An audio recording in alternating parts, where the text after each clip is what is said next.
Okay, let's see here.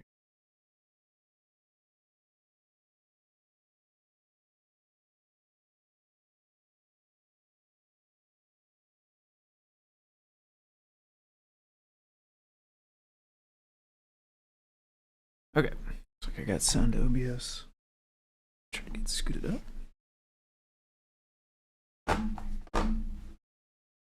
This is conspiring against me. There we go. So I am jumping in the middle of this PR, which was in mini MQTT. It's a typing PR. I actually have started it before the meeting and then set it down and then did the meeting and then had some lunch and went for a walk and did some other stuff, and I'm getting back to it now. So I'm kind of just right in the middle of this. Can't really see the first half of this, but if anybody watching this is interested, you'll of course be able to see all of the review comments when I post them up here inside this PR on mini MQTT. So I'm going to finish this out and then we'll find some other stuff to do as well. Whoa. String in none. Good. String none.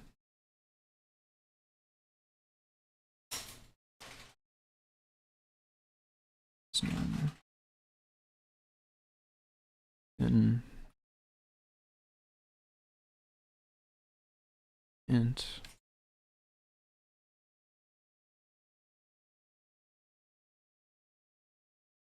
From connect.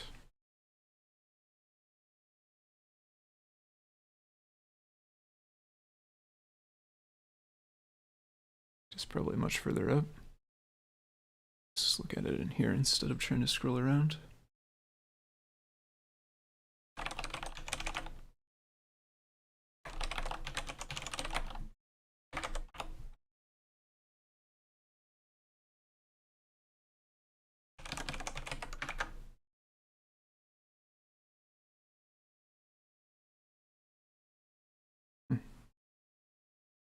Oh, this is on fake.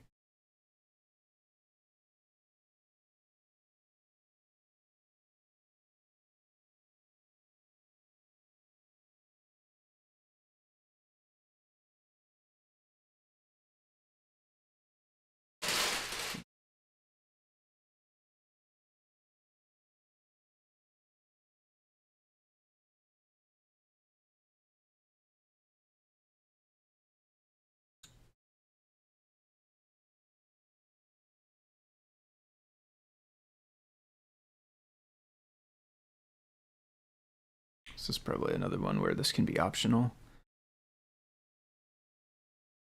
There's a few spots in here where they have like union and then some type and none. But I think optional is the way that's done more typically.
Change float. Change the doc string, I should say, also to float here. It's good if that's going to be different. Probably gets past sleep or something.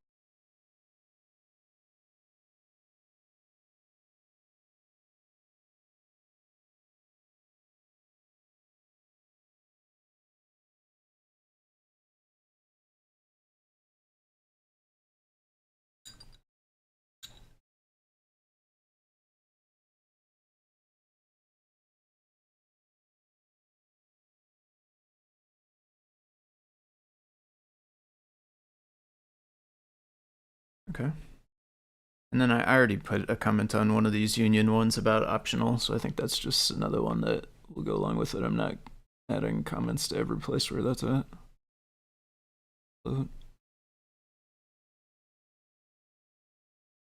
That's another one that's the same way. Length buffer. I don't actually change names.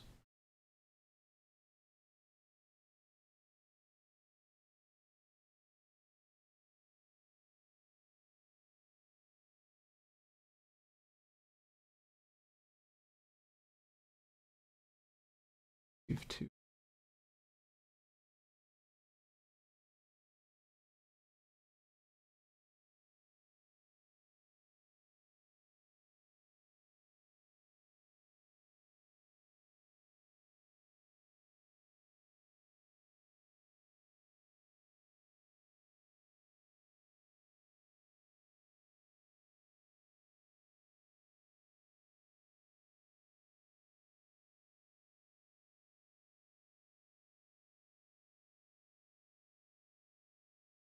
So it's like a slightly different functionality, or I guess maybe it may end up functioning the same in the end, but it's at least slightly different because this, it used to put this into this variable topic len, then it would change it, it would reassign it a new value here.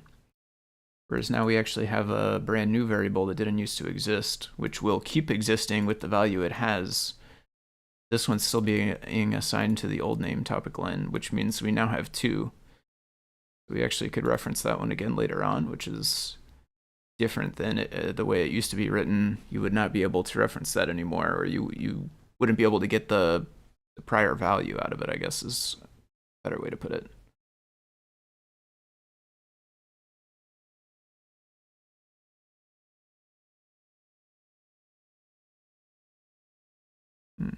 I don't really know what that's doing.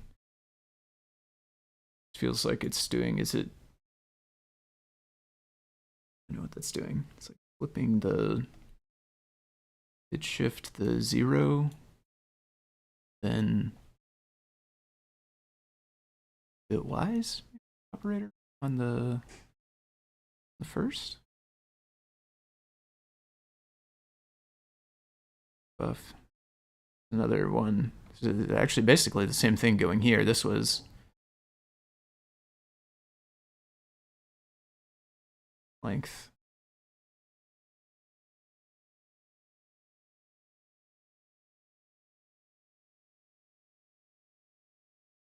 It's basically the same thing where now there's two variables. Same thing down here as well too.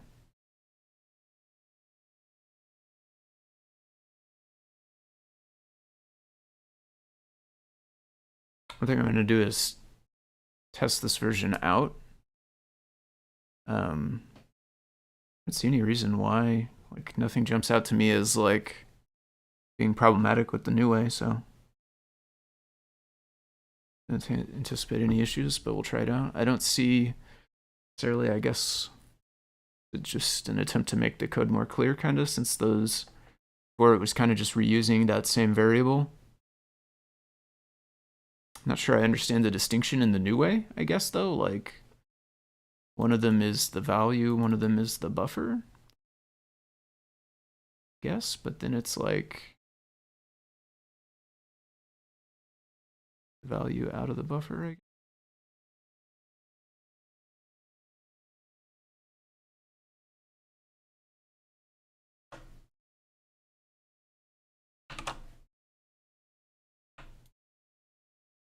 Size byte array.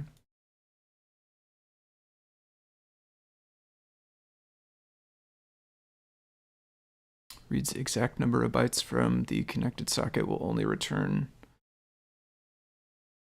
string with the exact number of bytes requested, but that says byte array. Stop popping up. Semantics of native socket receive is that it returns no more than the specified number of bytes, i.e. max size. However, makes no guarantee in the terms of minimum size of the buffer. It could be 1 byte. This is a wrapper for socket receive. Ensure that no less than the expected number of bytes is returned. Trigger a timeout exception.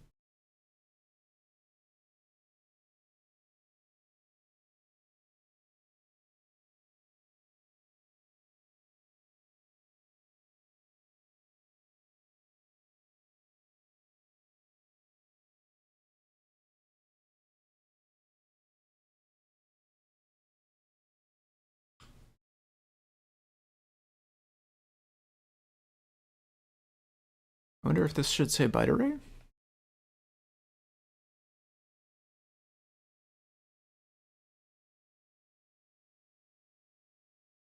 That's going to return a byte array with the data, and then this is doing this operation on it.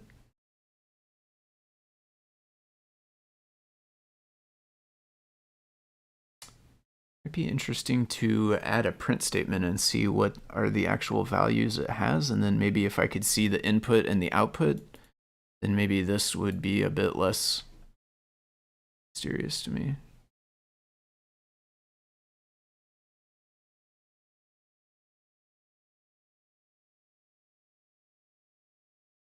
And then maybe it may make more sense, the purpose, the difference in the two variables that now exist. Receive length int.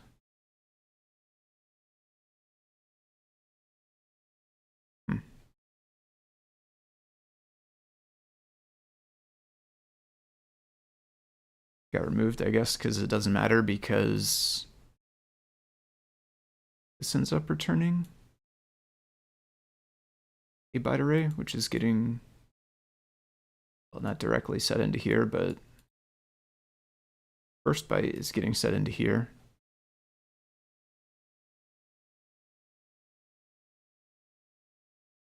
Okay, that's the one we looked at before, in fact.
Oh.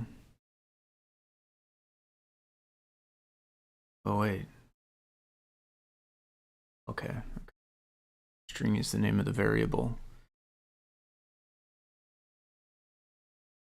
As that works.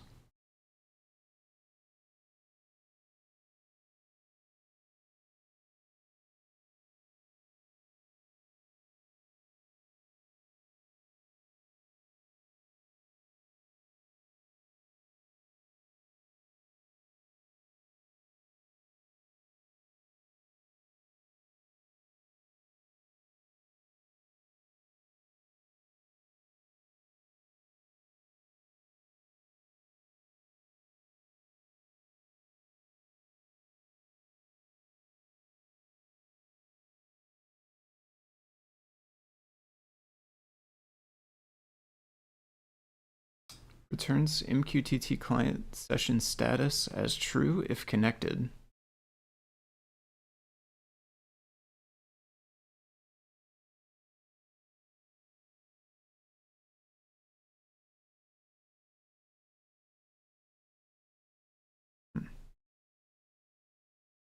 I understand. I mean, it doesn't return anything, as none says here, but it actually have a return statement. Client session status as true.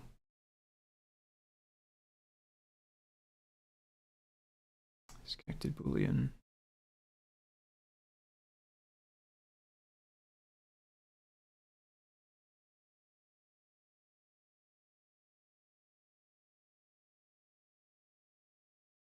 If this could be be nice if this was the constant name, because I think this 20, it's like going to be for info or debug or something like that. It stands for one of the log levels. It's not really part of this change though. Name string log, double log or none. Nice.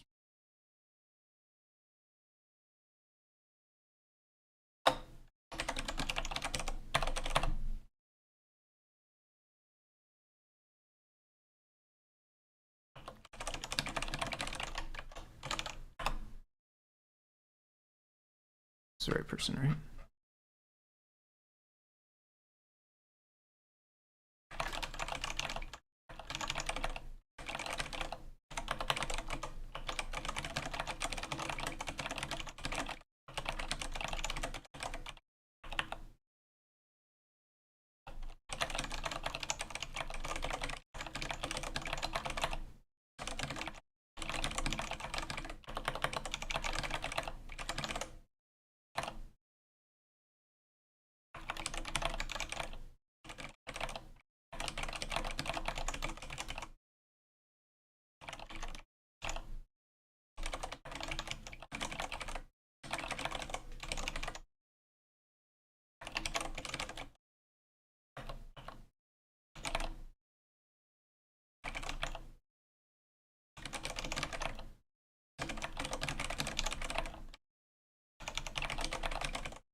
Oh.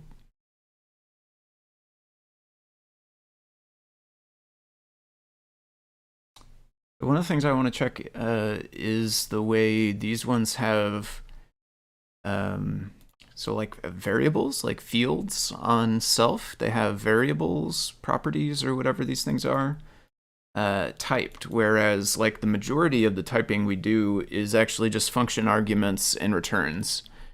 But this is valid in the CPython world as well. That's a thing that happens in code there. There's types given to like these properties on the classes or objects, or I mean, it's not technically a property, I guess, right? Because it doesn't have app property or whatever, but you know, it's a variable that's connected to an object, and you access it much like you would if it were a property. So I don't know what it technically is, but you can put the types on them in CPython code. There was a time, I'm pretty sure I recall this being problematic in MPY cross, but I also think that I have since then tested it at some other time, and it worked successfully after like one of the times we upgraded MPY to a new version or whatever, and then it started being able to handle it. And I think that's the case, but I did want to double check it just because I'm not 100% positive. So I am on this branch. So basically what we want to do is just test this out on a device. And in order to do it, really, we want to not only just grab the code here as Python, we actually want to make the MPY cross, like the MPY versions of it, and then test that, which I do not remember how to do off the top of my head. And one thing I do remember is that it's actually one step further away. You find how to do it, because I used to look in here and there was a line of code. Did I make something for this last time? Why? Be nice. I should make myself an alias or something for doing this. Nice.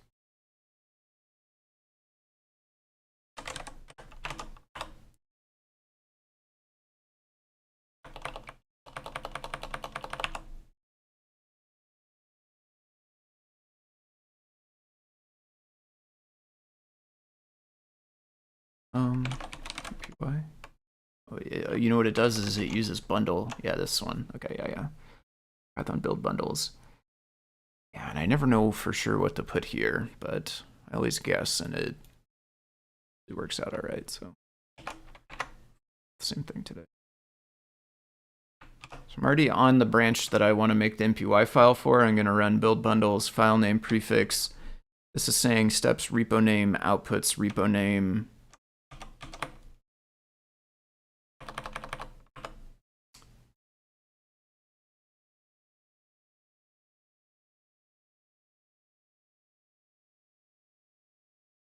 I'm going to do it like this. Use this name here. I don't know if that's the right thing to put there or not, but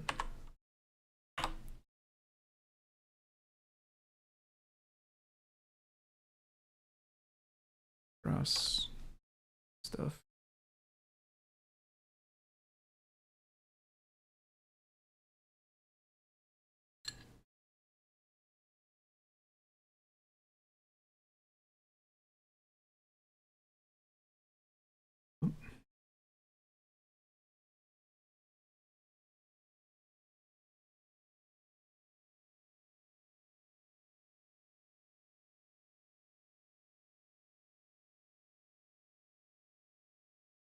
Name origin.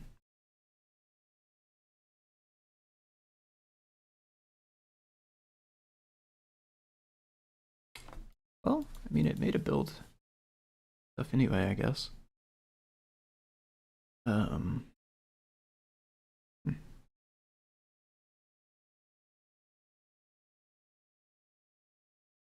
don't know why it's looking for origin. I don't know what it's doing really. Python build bundles. What's it?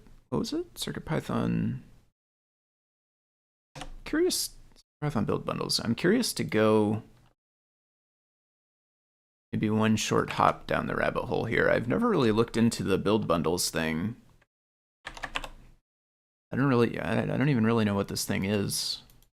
Is it a Python script or is this where it came from? Build? Read me. Python build bundles, yeah. Making changes to build tools itself. You can trust your changes locally by doing pip install. Okay.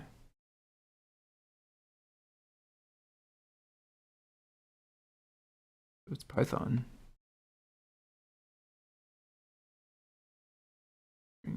UI cross. Okay. Does this have origin? Original path. That's not what we want. Path.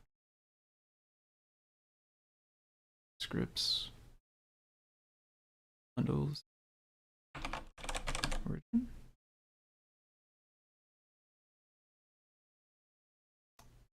Remote get URL origin.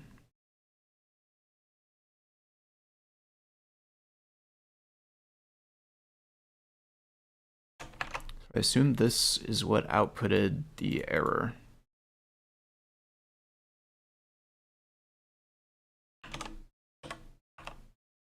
Yeah. I wonder if that could fall back on using Adafruit.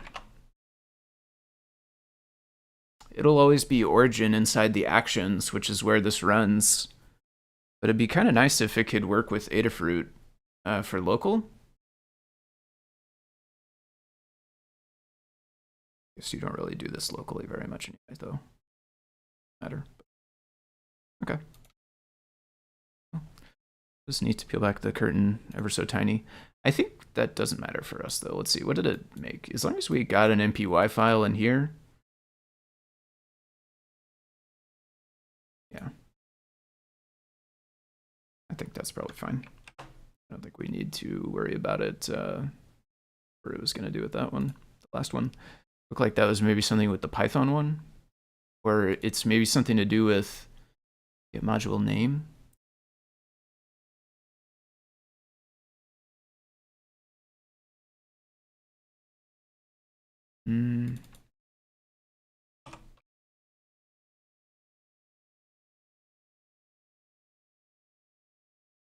Build bundle JSON.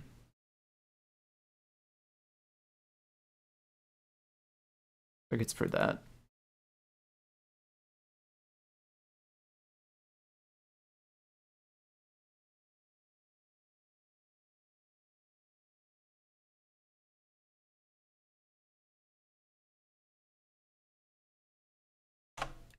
Copy this one. I don't know what this might even be just running. Yeah, in fact, this is just running the sample code. Stop that. Basically, we don't even really need to change our code. We just need the library. Delete this current one.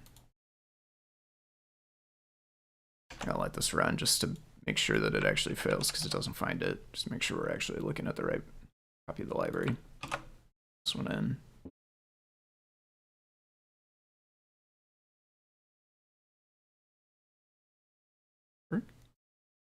That work.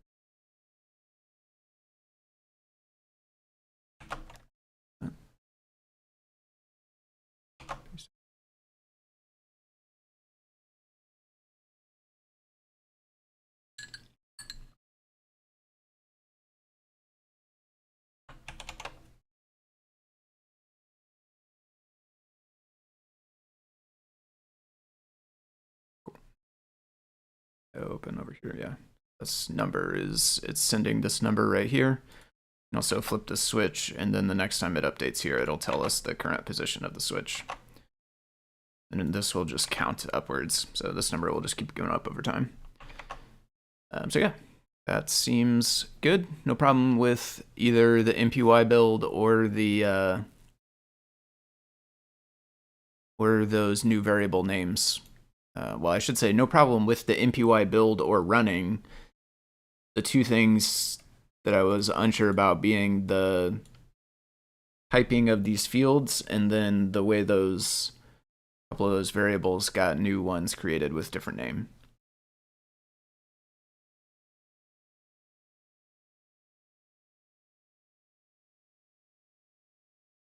I did not even mention that one in a comment anywhere, so that's just like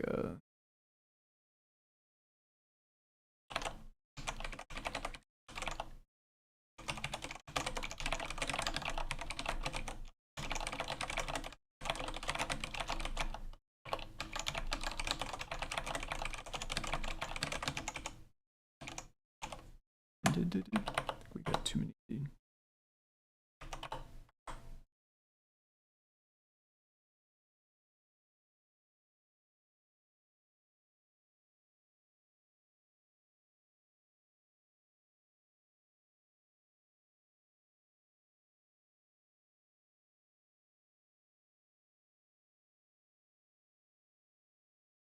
I actually know where it went. Does resolve disappear? Oh, okay, I see it in there now. Okay. Okay. What is next? Actually, sure.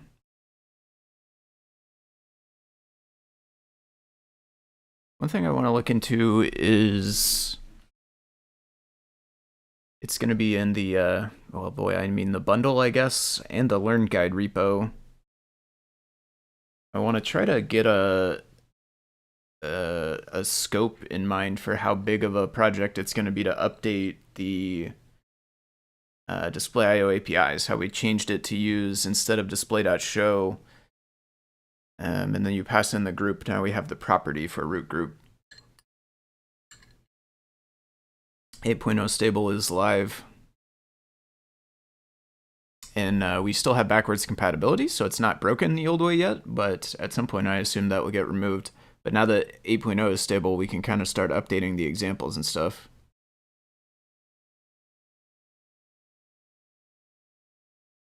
I think this one I did and actually got merged today, okay. I did actually get this tiny screen, but I saw that one got merged actually as well. Jose David had the same screen and tested it out. I do want to try that. I don't have any active, there's not an active PR for it anymore, but I'm actually interested in trying that out at some point. I don't know if we'll do that right now. it out. I should ask Eva about these ones. I'm not sure. I've been through a bunch of these.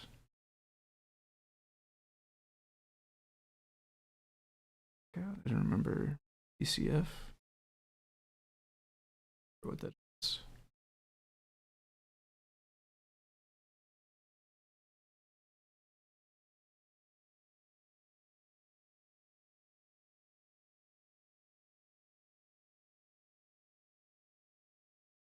So for one thing, I think these can be leading underscores.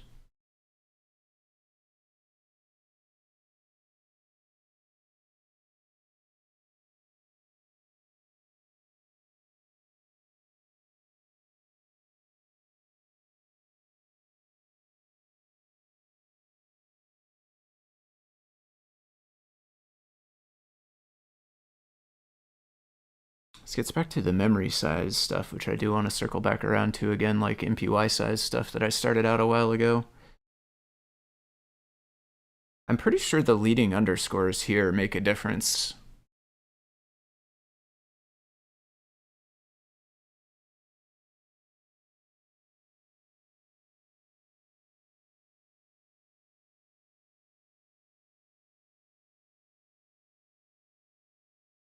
Maybe try to get that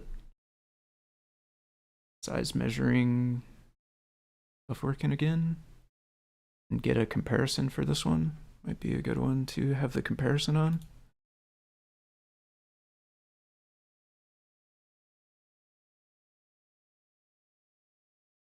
Open it.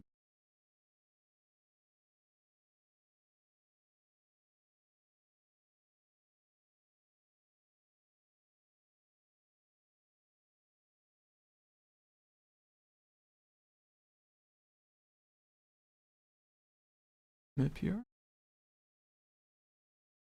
If nothing else, we should probably have a different name for this one. Web annotation.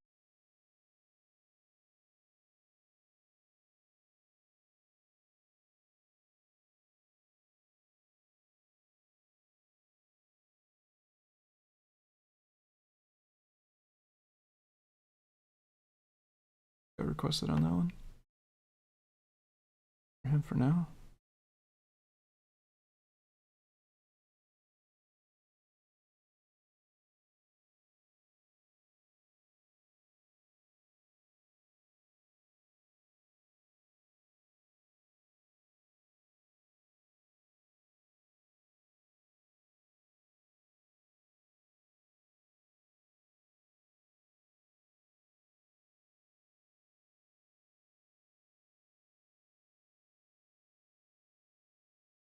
Could probably check this out.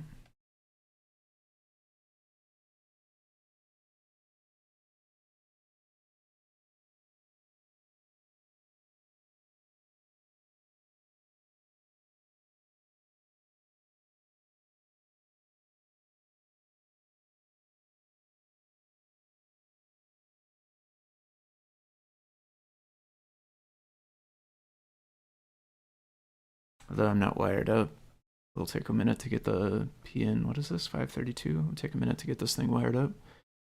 Using Pi serial.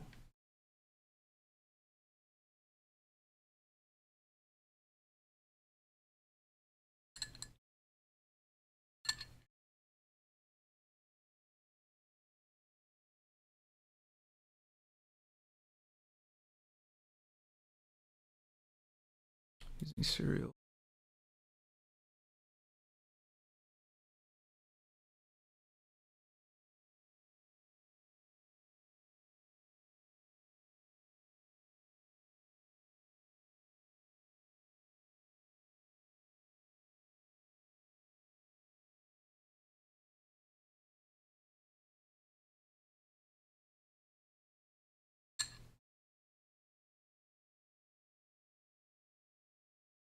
So is this is run on CPython with an FTDI bias plugged in and hooked up to the PN 532.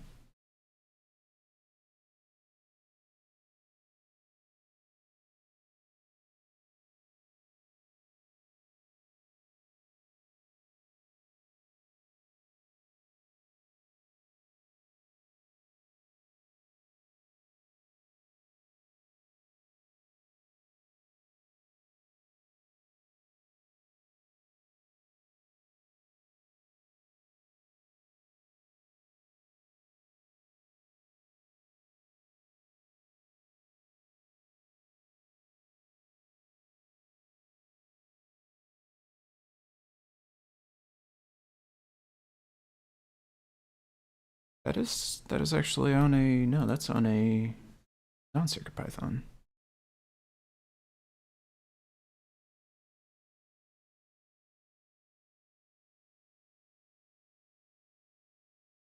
Will be a response length mismatch issue for relying on the timeout in the read seems to work based on simple test.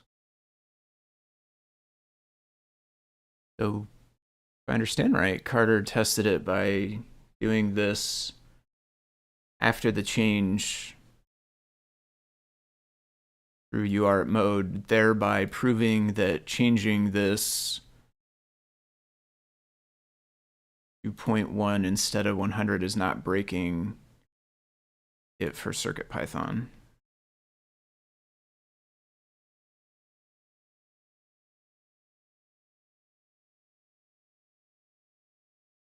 It's interesting that the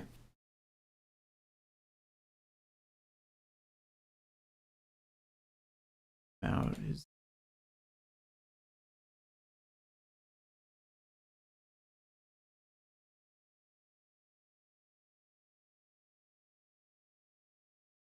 wait extra time on CircuitPython 2? This code was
you have the docs say anything about on bus.io UART?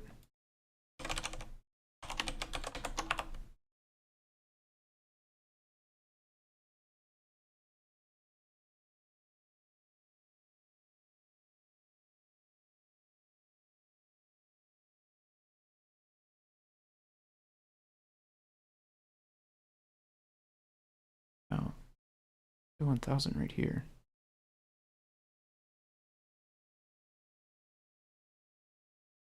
Isn't actually commented here. This isn't Blinka 2 though.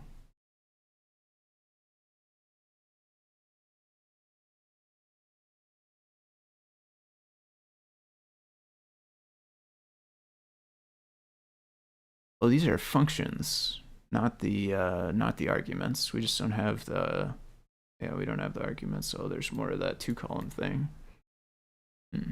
I need bus.io. I want bus.io, I think. Just bus.io by itself, I guess.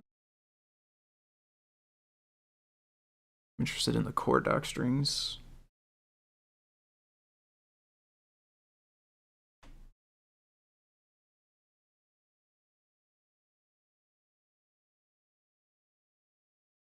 Go. Timeout float. The timeout in seconds. Wait for the first character in between subsequent characters when reading. There's this value error if the timeout is greater than 100 seconds. Oh, so we were literally one number away from it actually just raising that error, I think.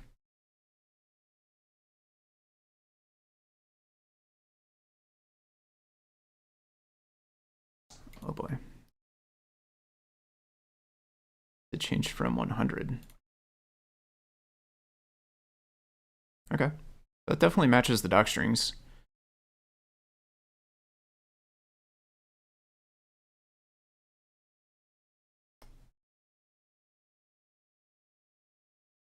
Try I follow, I guess because the example was using the library, I suppose. Okay.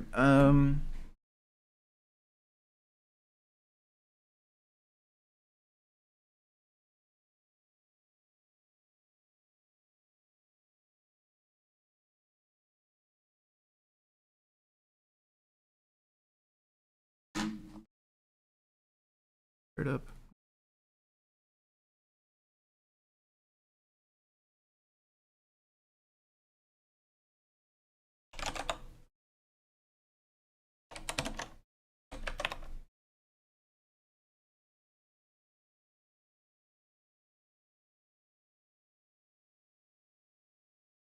There's multiple ways you can do it.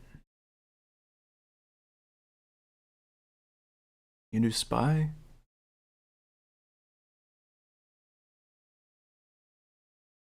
UArt.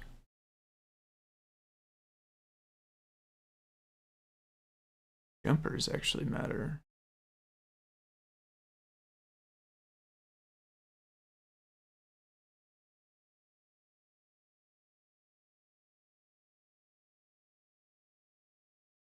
Mine's probably not.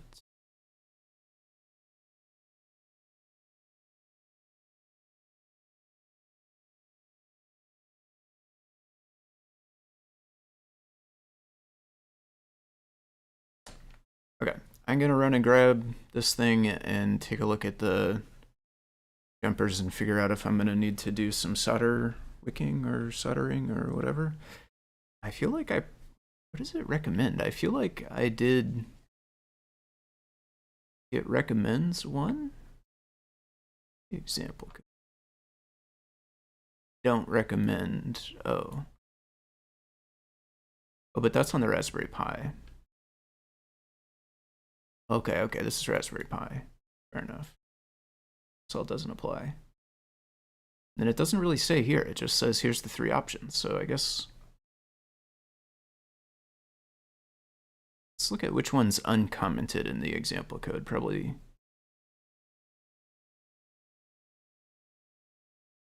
See.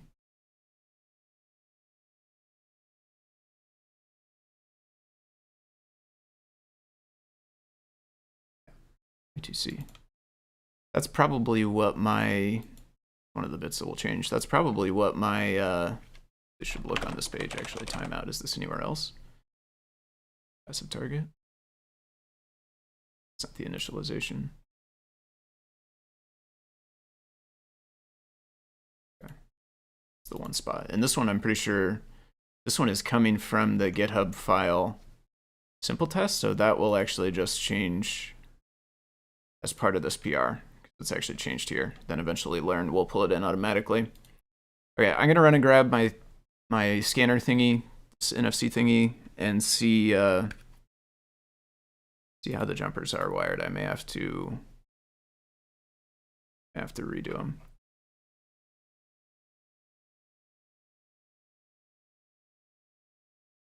I have 2 of these. I might have 2 of these. Maybe the other one is not soldered.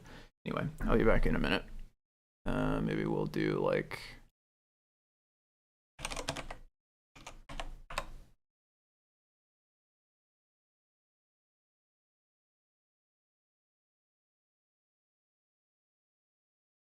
that much.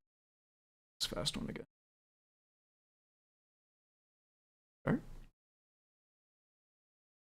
Something like that. BRB.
Okay.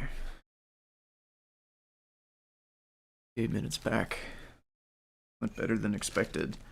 So, I did not look closely enough at the diagram on here, but it turns out these jumpers are actually just little jumper things. I have some stuff here from... We'll just slide that there for now. Now that I actually start this up today. Good news is, though, it's actually going to be much easier than I thought. Not only, well, basically just it's not a solder situation. I was thinking like I might have to either solder wick a little jumper thing or solder a little jumper thing, but it turns out they are actually the little sleeves or whatever. Like a motherboard? Do you ever have motherboards with these things? So we can actually just move them to whatever we need. And it said, I'm pretty sure it said off for UART.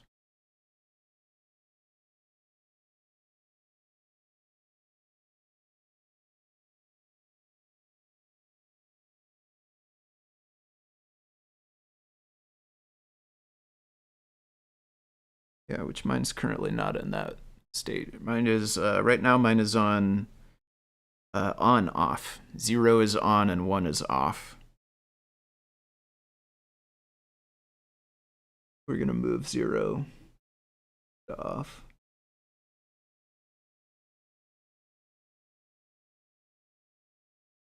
Off.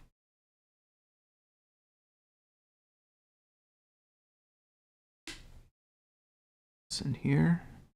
I'm gonna grab a microcontroller.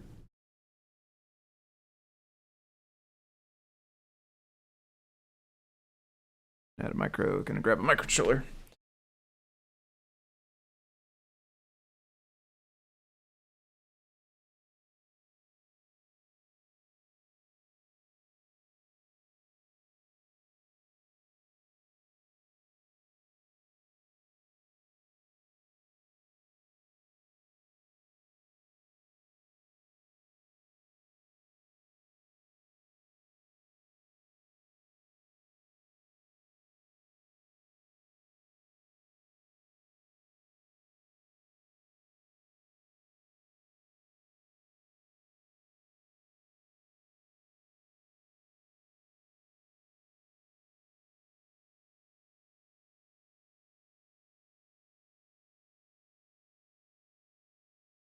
Okay.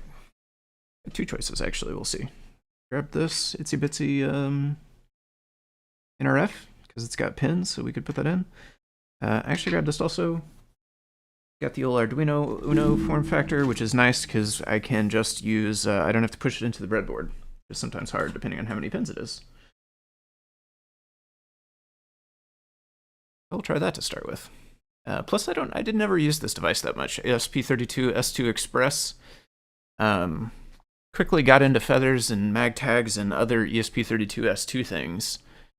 So I got one of these and I've taken it out a few times, but not too much. So we'll take the excuse to pop that out. Give it a try today. I don't have the shield one of these, which would make it even more appropriate, but that's fine. So the wiring is actually pretty straightforward for this one. We just go 3 volts to the breakout, ground to ground, and then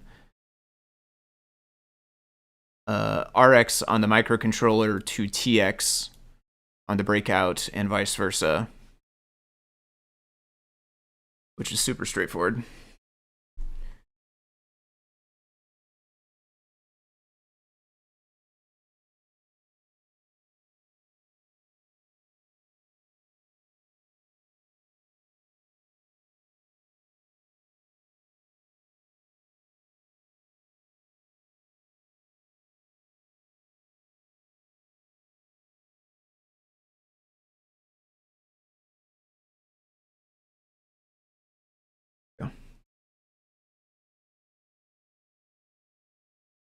I don't really need them to be that long, I guess, but... Oh, does this have a 3 volt? Maybe that's our folly here. No, it has a 3 volt. Okay.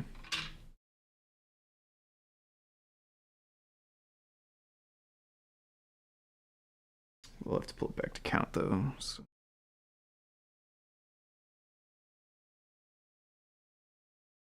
There. Actually, one unlabeled pin. Ominous. Then 2 labeled pins, and then 3 volts is the next one after that.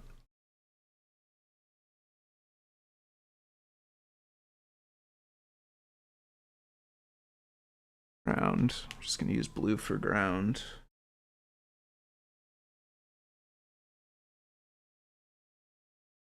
And I got white and green for TX and RX.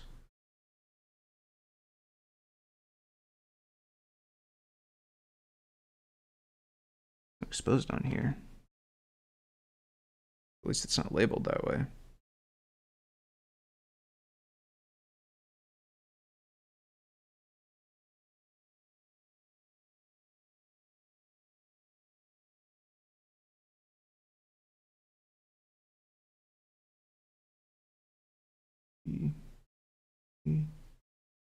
Does this have a TXRX?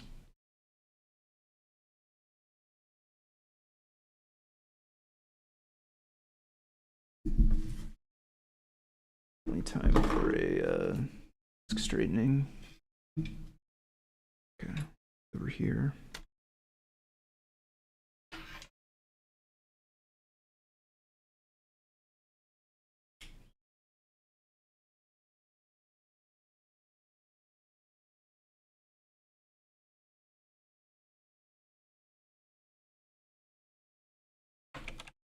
$610. Yeah, you can tell it's been a minute since that one's been. I want to see if it has TXRX.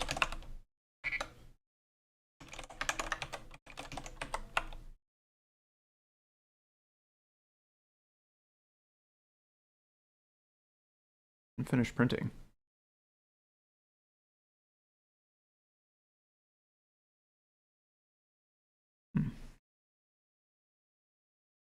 Backward. Stuck now.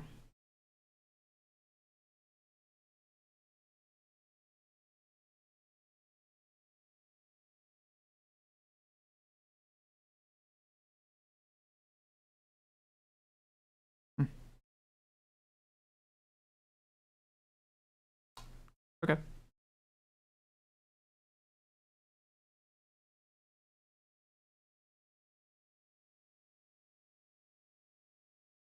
That one does not seem interested in coming back. I will grab the Itsy Bitsy instead, actually.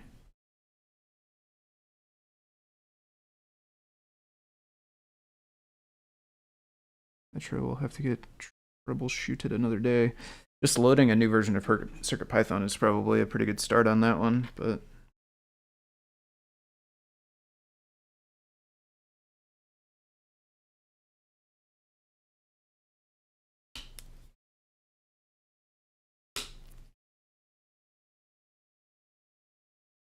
I don't know why I put it so far away. I guess it's just convenient on the end. Let me just get this closer.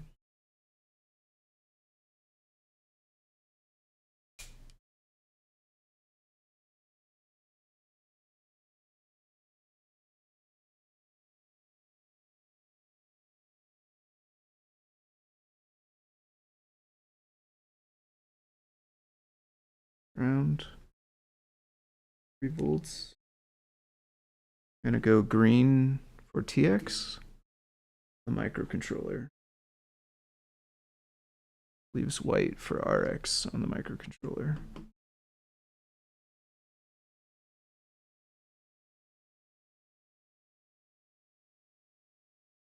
And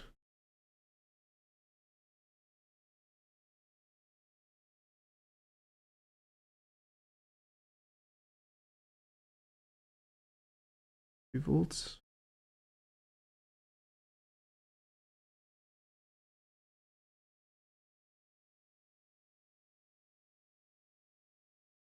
So RX on my microcontroller is going to go to TX. My breakout. TX on my microcontroller is going to go to RX on my breakout. Not quite make it.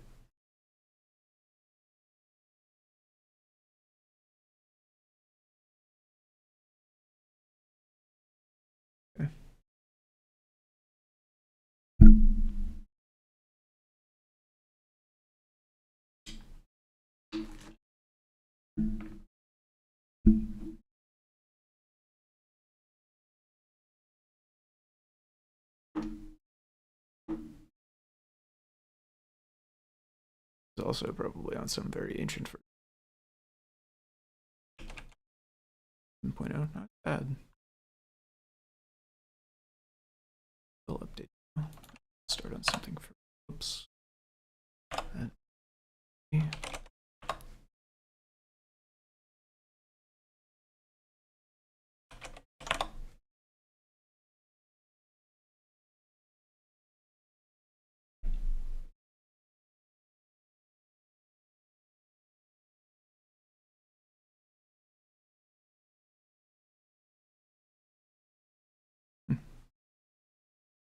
Different colors on the NeoPixel one.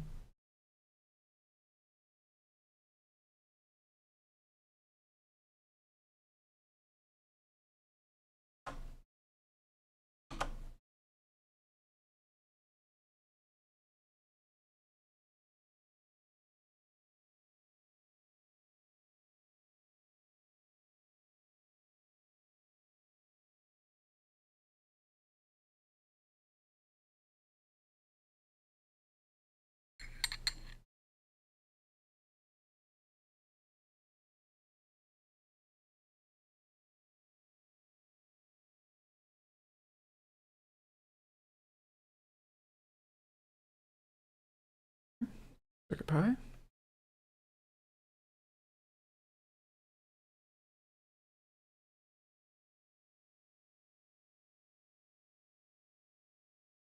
Code good.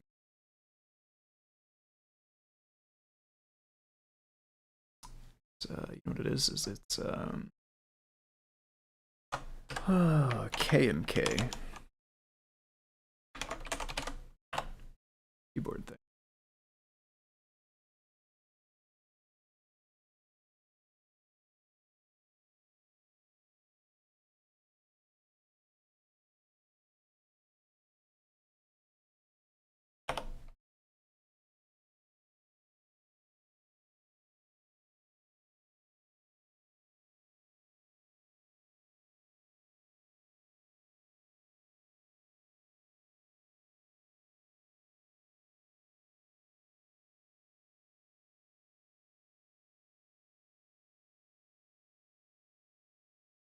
Oh, I'm gonna try to remember.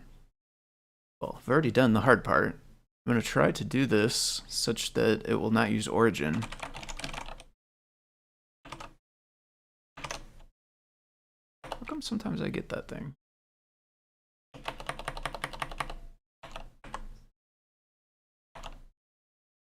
Is it just at the end here? Oh no.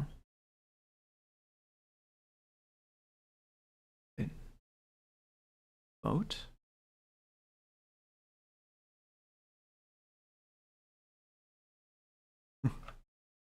Oh. That's what I think. So yeah, this library.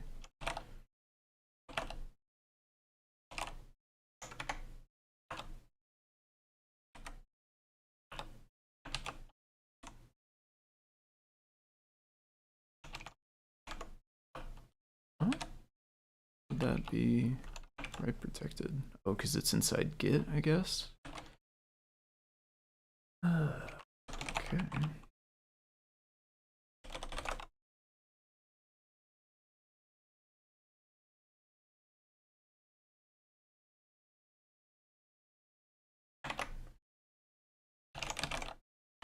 Is it dash dash? Oh.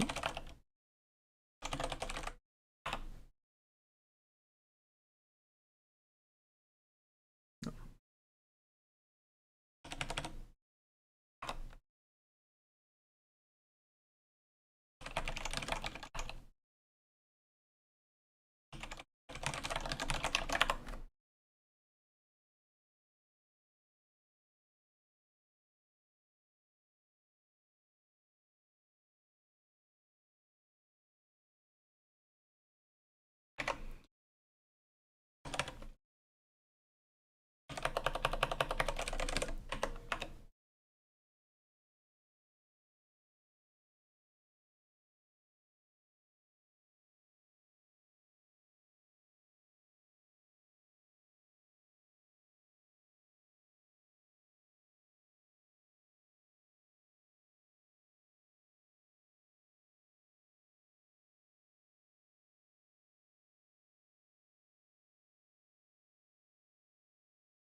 Okay, awesome. Dash O or dash dash origin. That's going to be hard to remember because the whole point of it is to not use origin, but that's how it goes.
Not sure what is the difference between these two.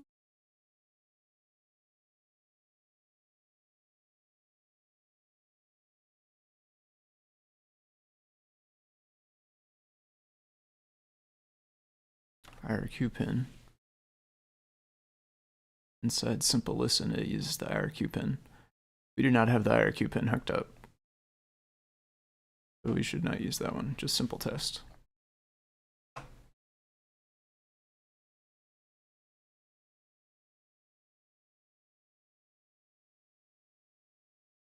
This has no IRQ pin. It's the XRX ground power.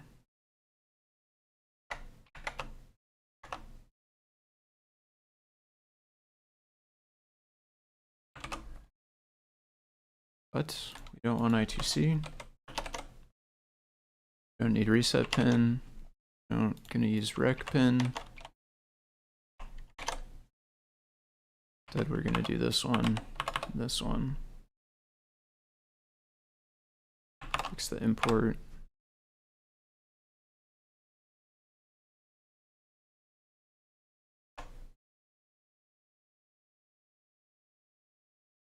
Okay, seems like it's waiting.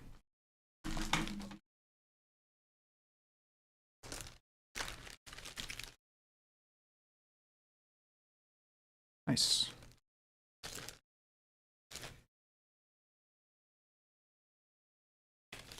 And a couple cards. It's blank. Nice. Seems like it's working.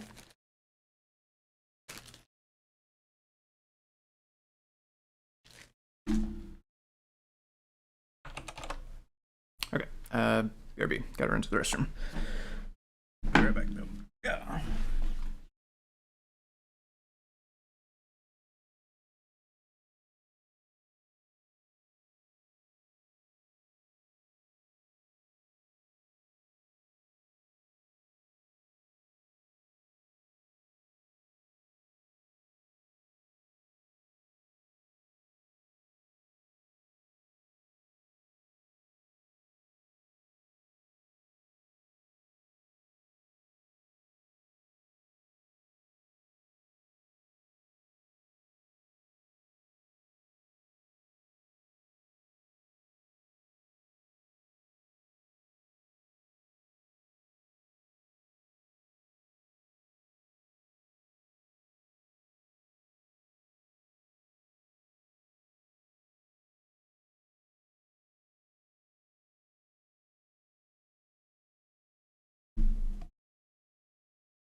4, 46, 8.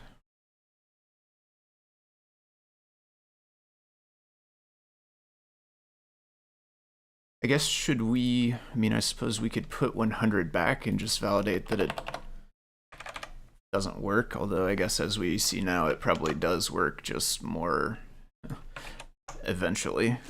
Have to wait for a while. Guessing it makes it seem like it just doesn't, yeah, it basically just stops running, right? No more periods are being printed. If we waited 100 seconds, it probably would tell us the stuff. Maybe some kind of error, I guess, if it read the wrong amount of bytes or something, but new version definitely behaves a lot better.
Wait, it closed some of those, but not all of them.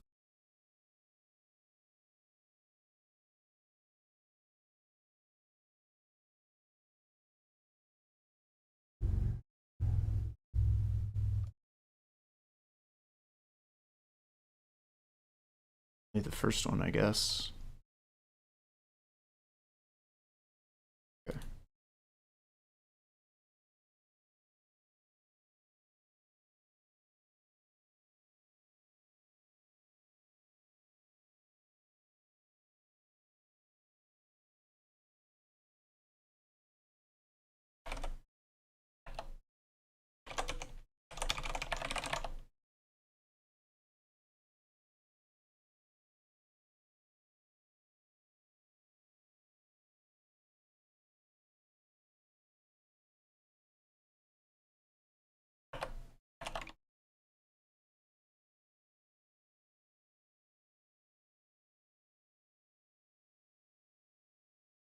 Result by,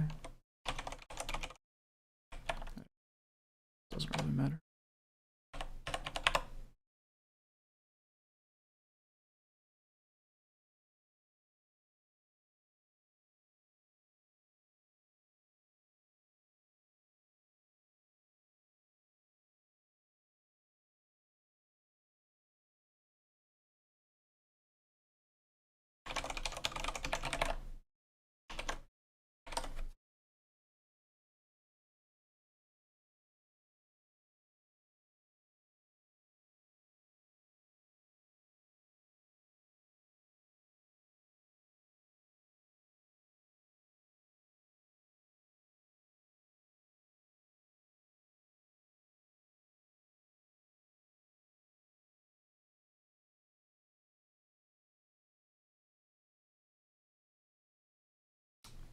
E, left.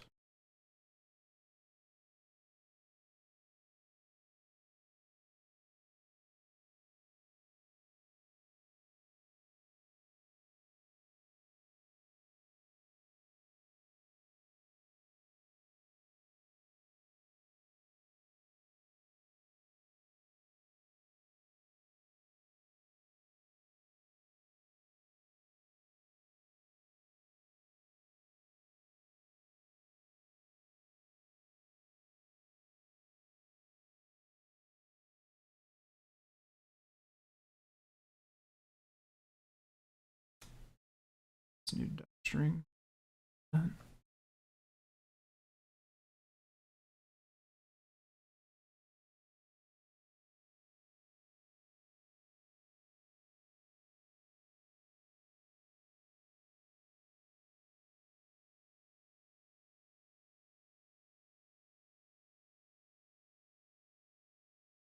Touchscreen either?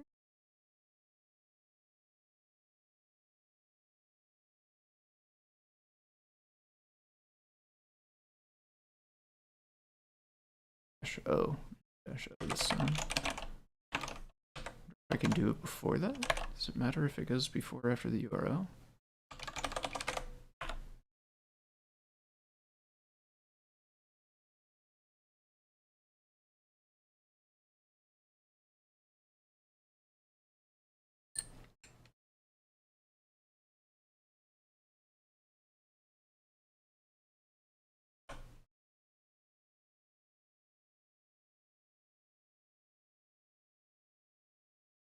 I'm gonna add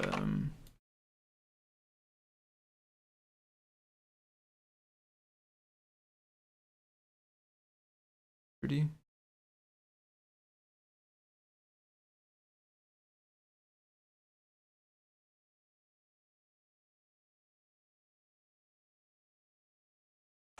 Oh.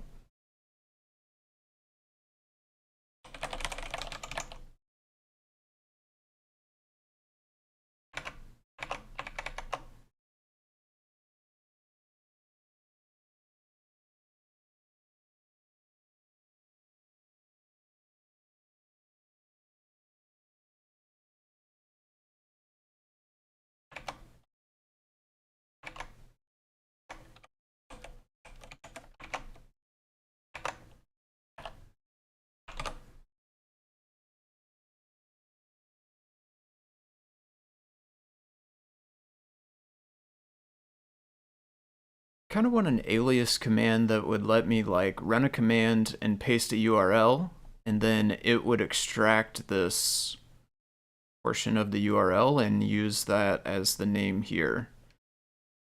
And it would run it into this for me. Probably like a thing that shell can do. Bash script.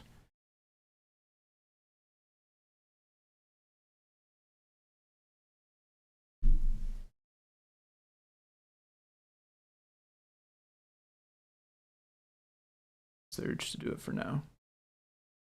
Seems like a decent kind of like practice exercise. I don't use bash scripting very much.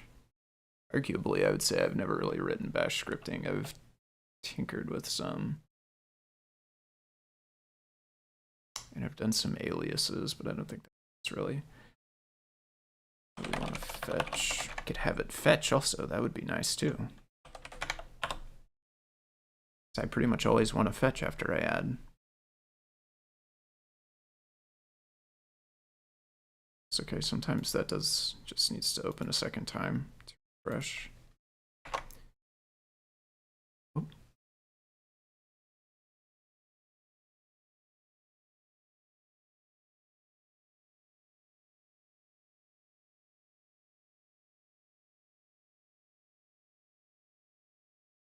Oh, proper display.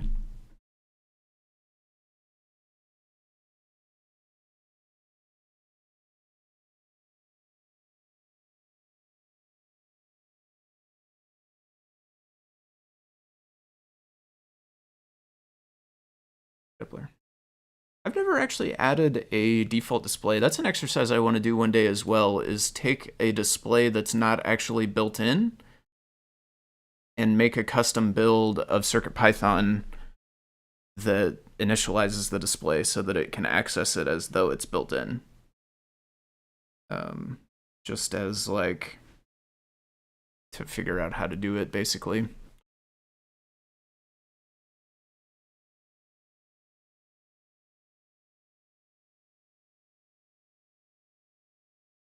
Yeah, I've tagged them as well, so they should do that.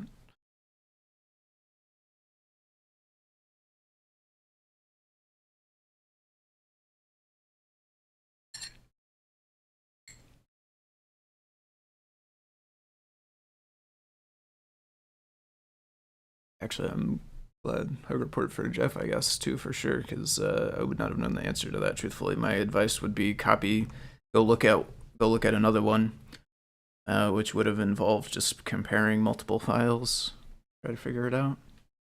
Really much more poignant, specific advice from Jeff there. Invert is really what I was trying to check, is the branch. Yeah, invert is definitely the branch. We're on invert. Docstring for the new one.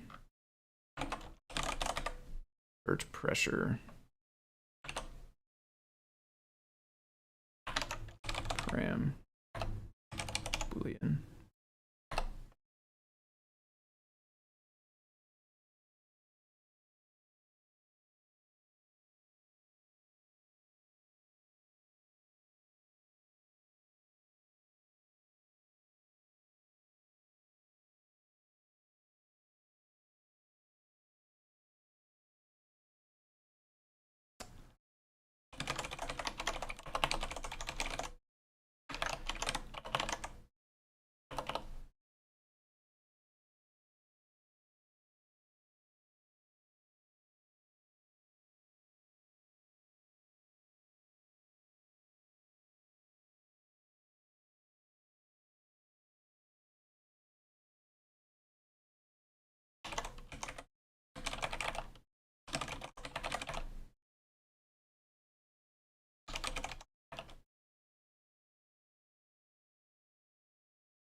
Oh wait, we want to default to false?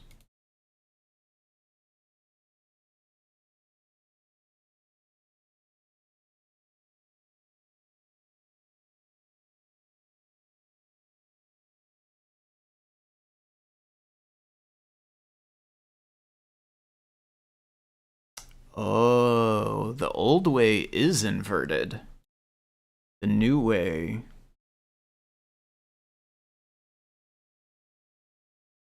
Interesting.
Oh my goodness, that was actually it.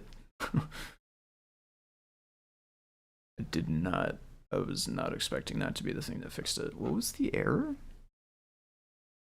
Without end string. Inline interpreted text or phrase reference start string without end string. It made it sound like like we had an open quote but not a close matching.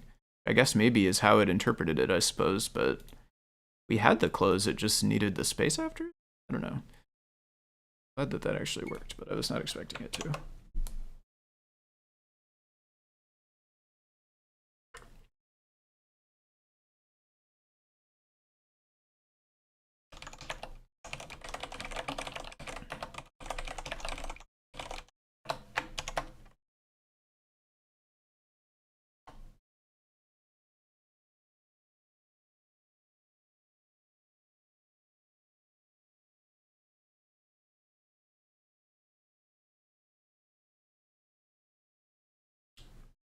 this to I guess the other thing we'll do is maybe just test the example. Certainly does not seem like it changes for the default case.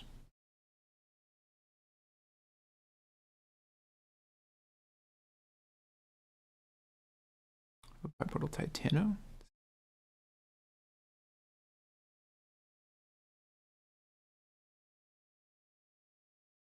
Probably.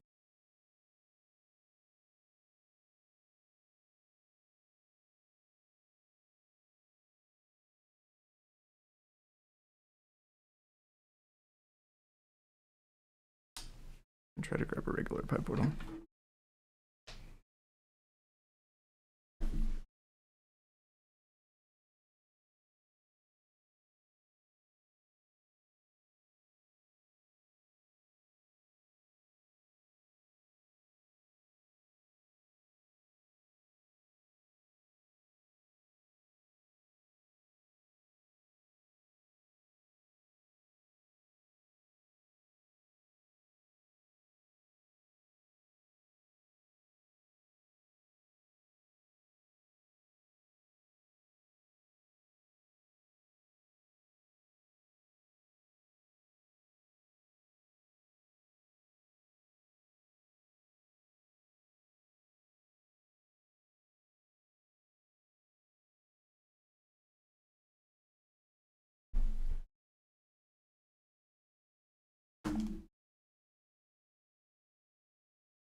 Let's get the code from it.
Seems to be pretty much working as expected.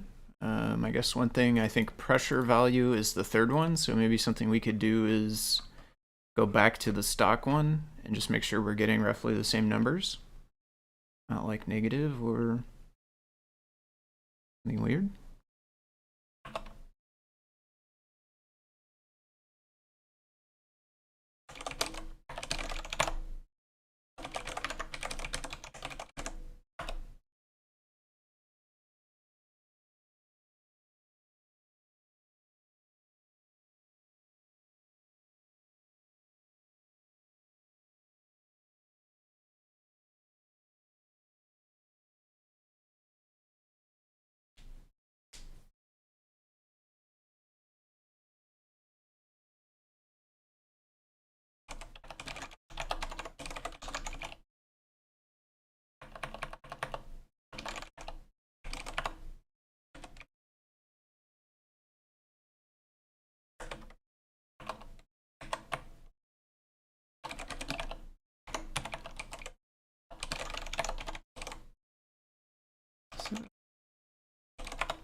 Yeah.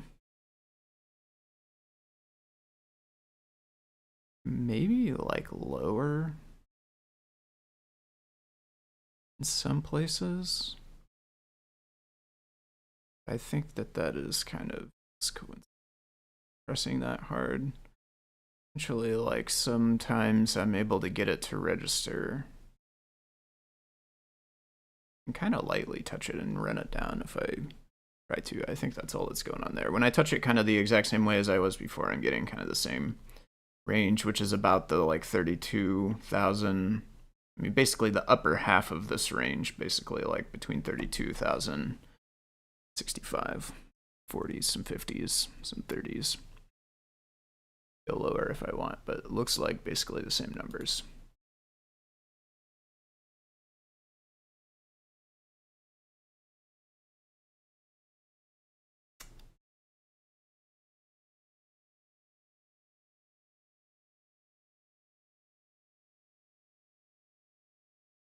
Oh, for this one.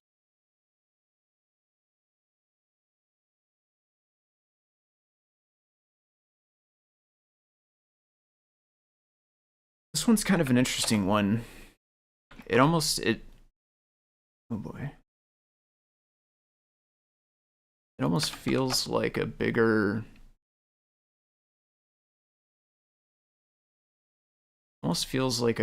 change than it was. Kind of feels like it made it work for UART. Truth is, it always worked for UART, just the example code steered you in the wrong direction.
I think that's middle number.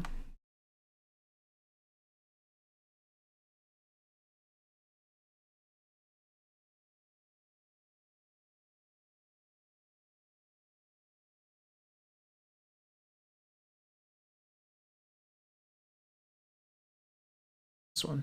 Looked at this one. So actually.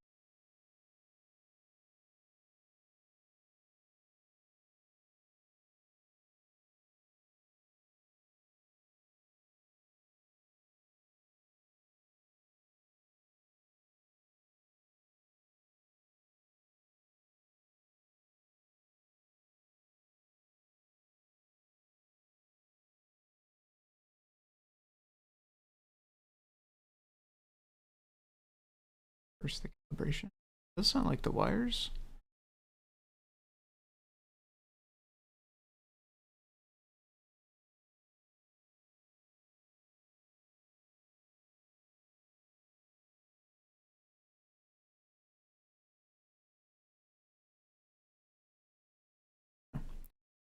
It is from 23 though, which is the same we just had.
See if there's updates on any of the ones.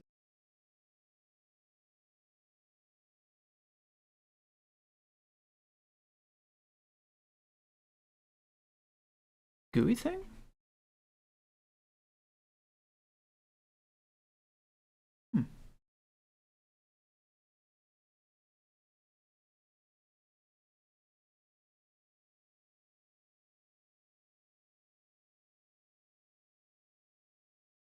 Curious if how hard it would be to make this work with CircuitPython.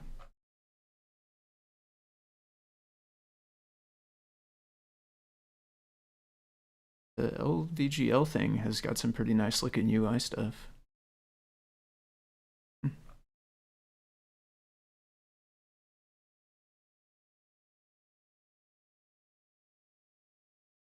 need to familiarize myself with the Arduino way of doing things a bit to really have a chance at actually porting that over to CircuitPython. Okay, let's see. I'm gonna look at any more cars. I'm gonna start taking a look into the IO updates, maybe. There's some more WizNet stuff. We'll do some testing for that. Actually, I was with this person again about that Biffo Bear is the one that's been doing these. I need to get Wireshark figured out.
Is there another one?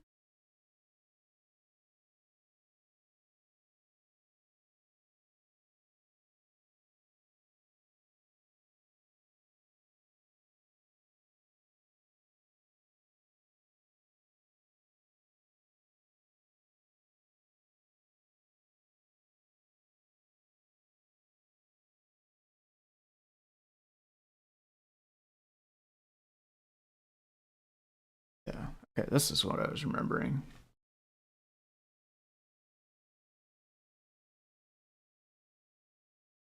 Okay, maybe there was something going on in here. State machine. Closed this. Did they make a new one for that? Really, not with the same name at least. Socket time.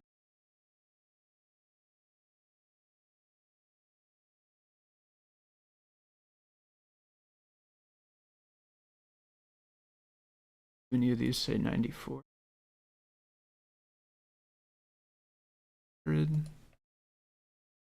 3, 990.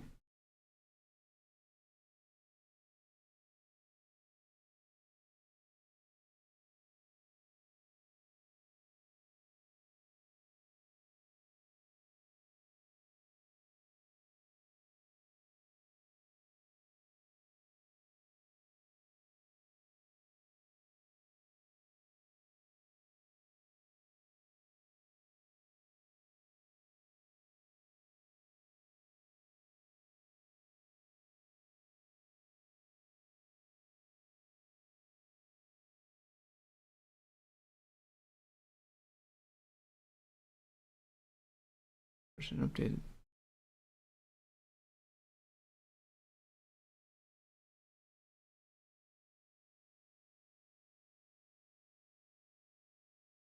I get somehow got the old version of socket merged into this.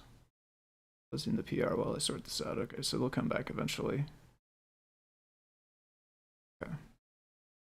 I'm gonna try to figure out how to get Wireshark. I think I did look in here. Like I actually went ahead and installed it. Okay, I'm gonna try to figure out how to use this thing. I don't really know. I used it once, but it was like very, very long time ago. It was on Windows. It was in a totally different environment. We're doing a totally different thing. I'm trying to figure out how to use that on this computer though.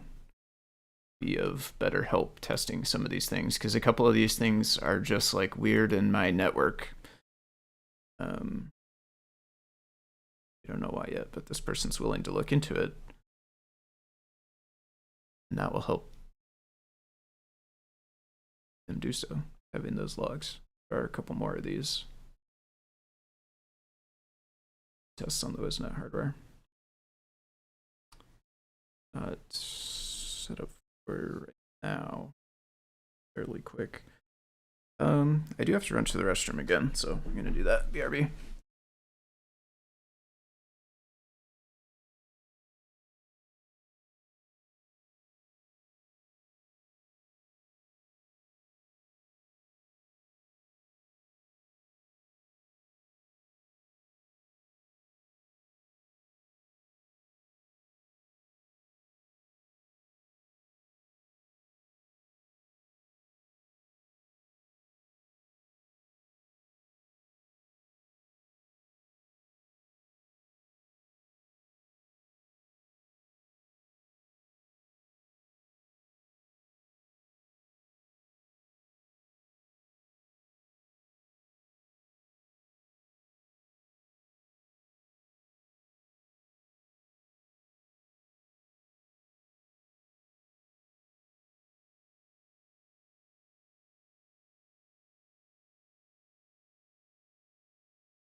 Okay. I think I'm gonna, instead of diving into WizNet testing or anything else right now, I think I'm gonna spend a few minutes to try to judge the scale of the changes that will end up being needed for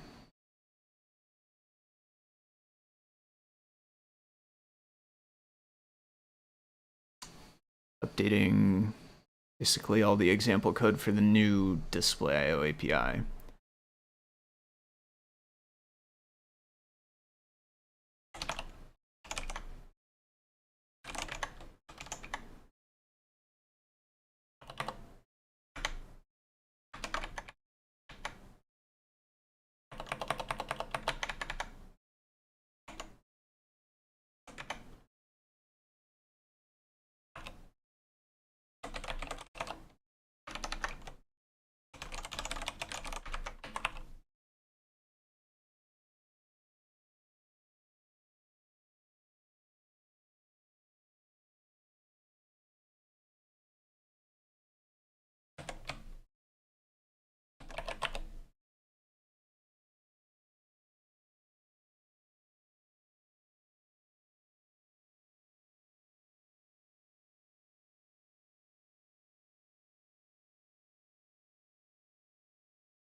This doesn't work right with the scrolling, I think.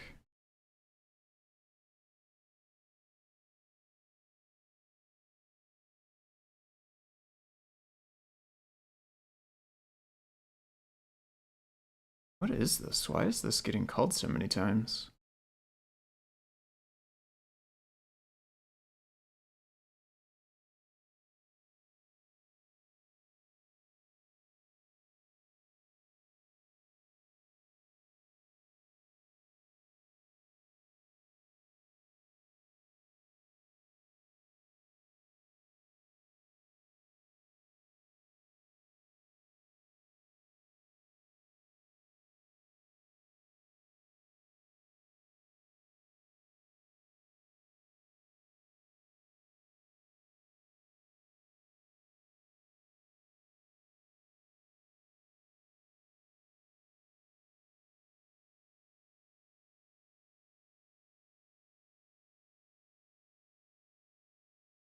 I don't think it needs to call show over and over again.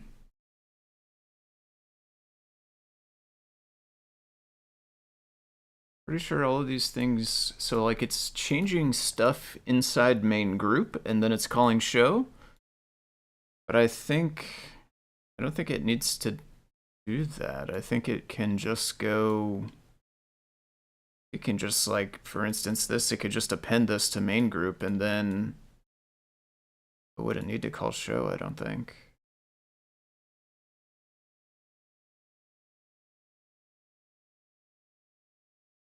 Basically what I thought it was, remember where it was literally two.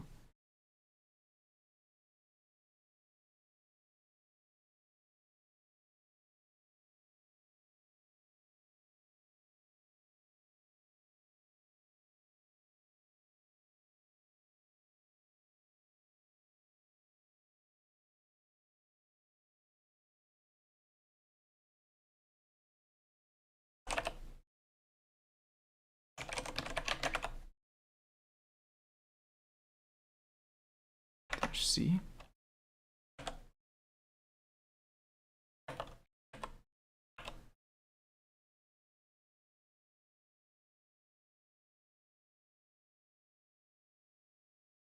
Yeah, nice.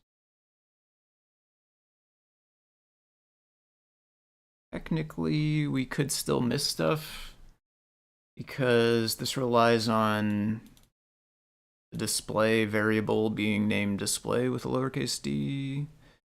Could also be like board.display.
Almost wish I could like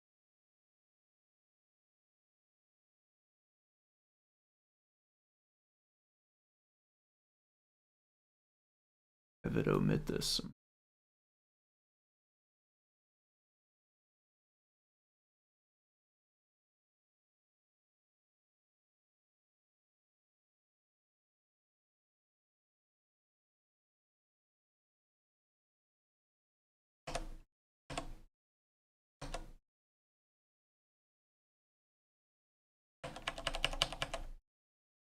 Huh?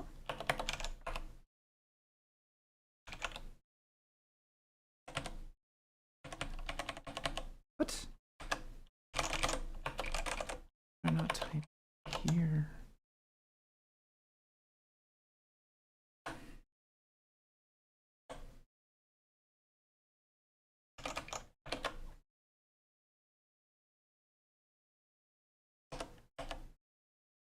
I really want history also, kind of.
164 instances in libraries. Not too bad.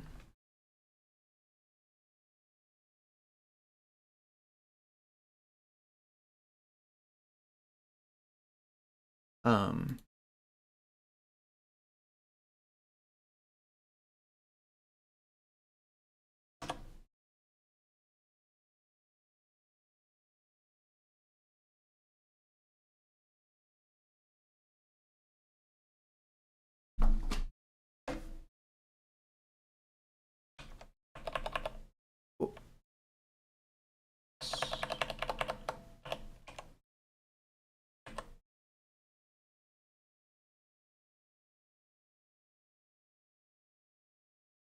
anything else have a dot show?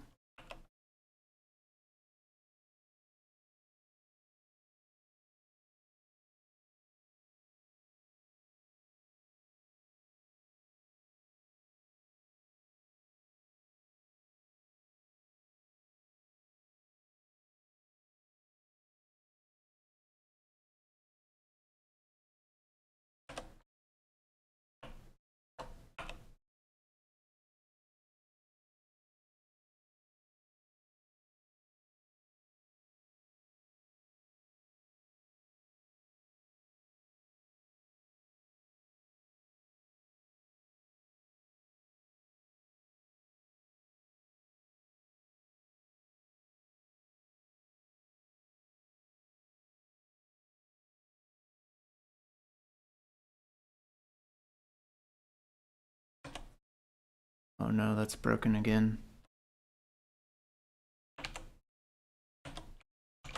And now I can't type again. Or I can type, but it doesn't show up.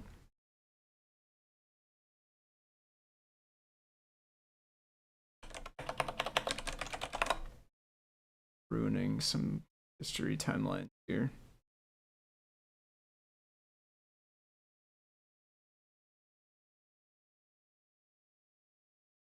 I should not use these terminals.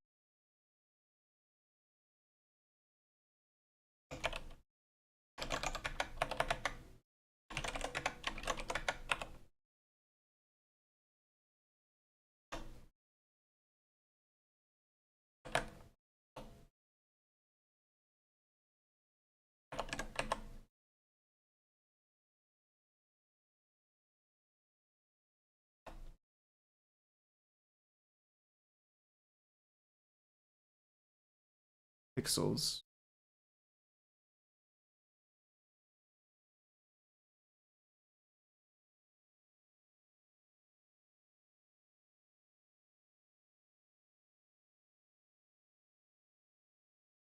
Where there's a board.display.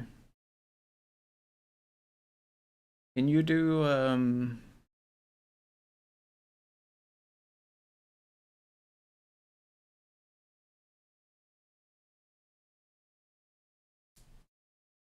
they're case insensitive? Now this one's ruined.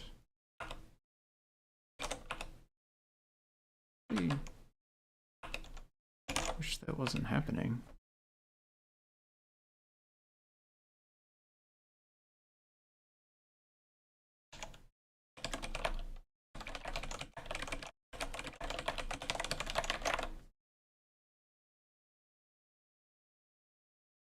Line typing.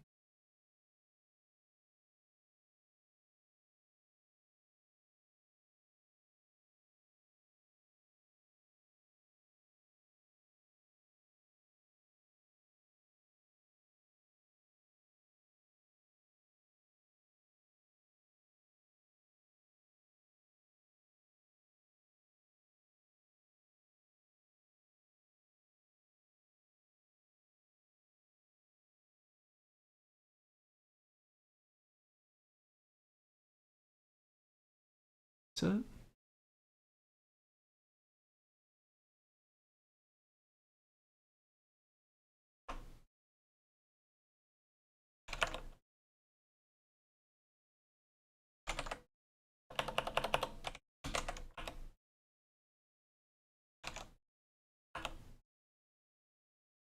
reset seems good.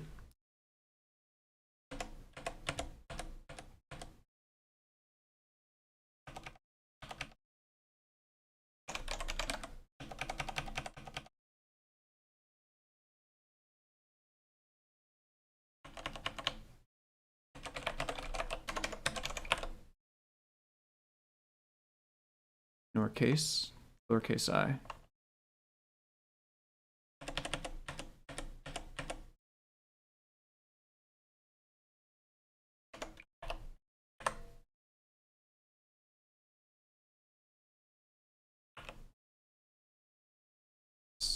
So this hits lowercase display and uppercase display.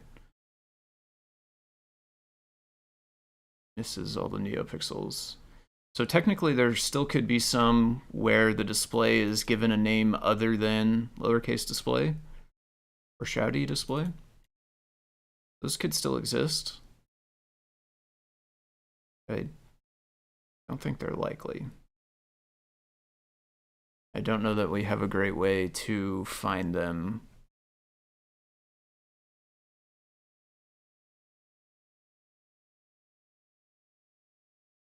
I'm gonna scroll down. Maybe is it mad because I scrolled? No, it's just like, it's definitely just broken.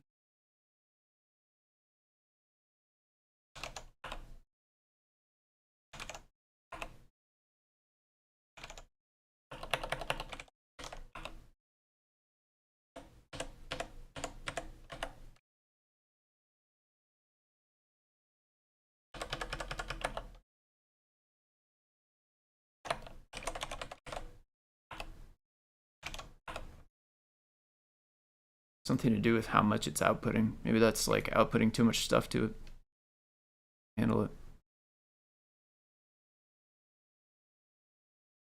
186 we got with that. Okay. A little bit more, about 22 or so that were extra, that were probably from the shouty boards that we picked up.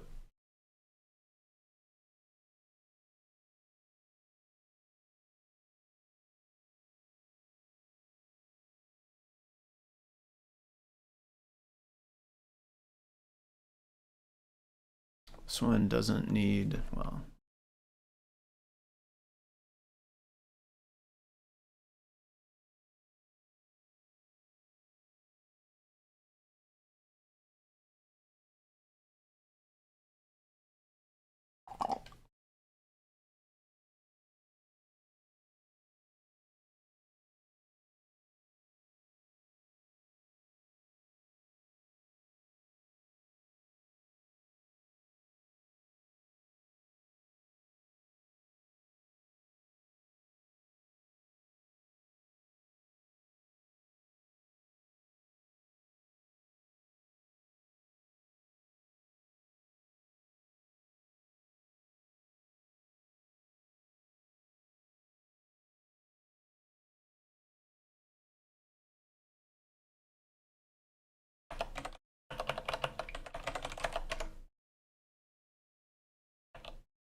it doesn't have any entering lines, so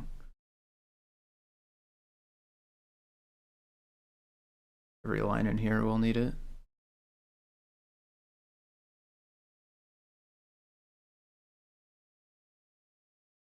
Oh no, those aren't line one, that's occurrences one though, yeah.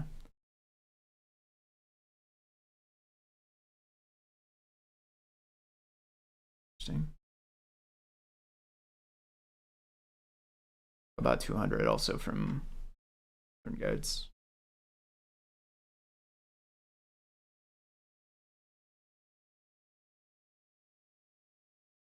A little under 400 total basically changes. 400, let's say, files to touch.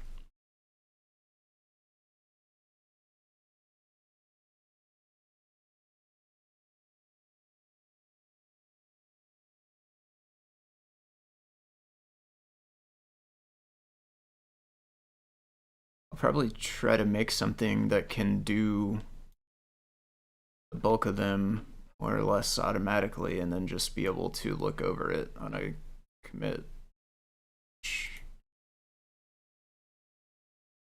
A lot of them will be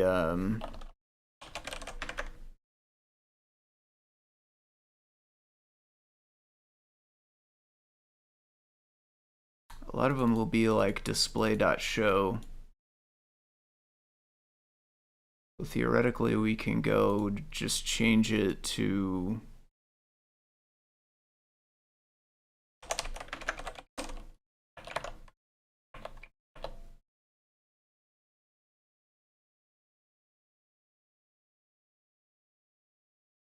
but you could leave the parentheses there, but they're kind of weird.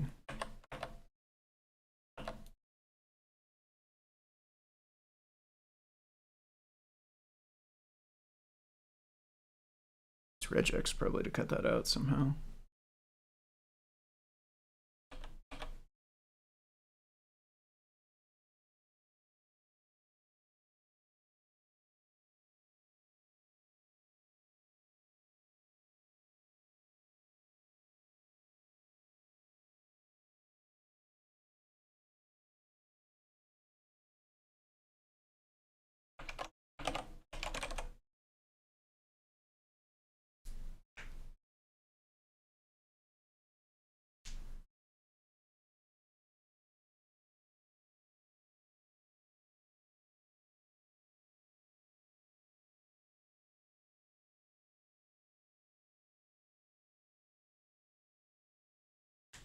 Probably hit a lot of them with just a simple find replace on this most basic version of display.show. Splash is used in a lot of examples. Main group is used in some. If you did find replace on those two, you'd probably knock out a good chunk of the list.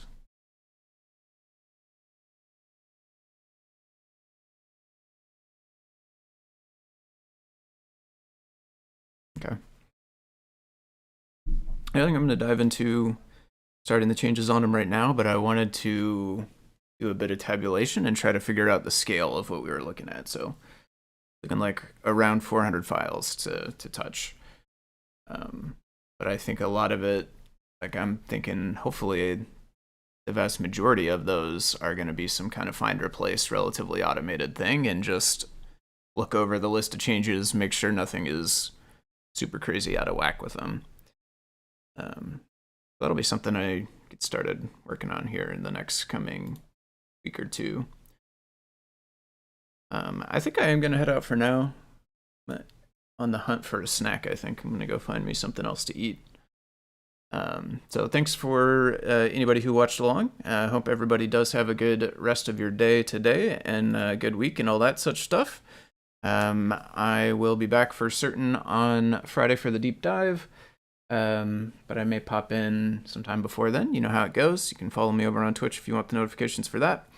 Otherwise, though, hope everybody has a good day, and I will see you all later.